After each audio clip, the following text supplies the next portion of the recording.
Mga kapartner, habang papalapit ang 2025 elections, isang mahalagang paalala ang ipinarating ni Vice President Sara Duterte sa mga Pilipino, maging matalino sa pagpili ng mga lider na nararapat na iluklok sa pwesto. Giit ng bise, hindi lang dapat bumoto dahil sa pamudmudi lang ayuda o sa pangalang nakakabit sa kanila, kundi dahil sila ang may tunay na kakayahang maglingkod sa Pilipino.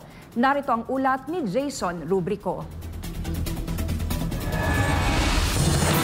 Sa kanyang pagdalo sa Leaders Conference ng hakbang ng Maisog Misamis Occidental Provincial Council sa Tangub City, muling iginiit ni Vice President Sara Duterte ang kahalagahan ng pagiging mapanuri sa pagpili ng mga kandidato sa darating na halalan. Binigyang diin ni VP Sara na hindi dapat basta bumoto ang mga Pilipino base sa ayudang natanggap mula sa isang kandidato dahil ito ay madalas gamitin bilang paraan para gawing tila legal ang vote buying. Kabilang sa mga programang kadalasang ginagamit ng mga politiko para makahikayat ng boto ay ang Medical Assistance for Indigent Patients o MAIP, tulong panghanap buhay sa ating disadvantaged, displaced workers o TUPAD, Assistance to Individuals in Crisis Situation o AICS, at ang Abot Kamay ang Pagtulong o AKAP program.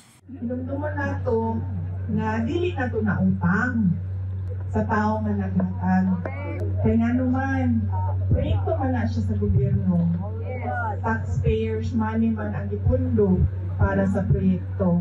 Dili man kwarta gikan sa iyahang negosyo ang ipundo niya sa proyekto. Kung ibuto ko man yung tawhanan ni, dili tungod kay pait, dili tungod sa AIC. Nagpaalala rin si VP Sara na hindi sapat ang pagiging kaanak o kapangalan ng isang kilalang politiko para mahalal sa pwesto. Dili na mo boto o tao nga tungod kay anak, igsuon, apelido, asawa, pagumangkon, igagaw, tan-awon po na to.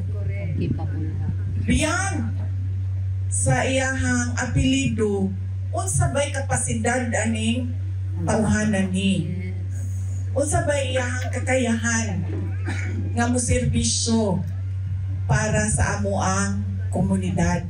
Binigyang diin ni VP Sara ang kahalagahan ng hindi na muling pagboto sa mga kandidatong nangakong magseserbisyo pero hindi naman tumupad nang sila ay naupo na sa pwesto.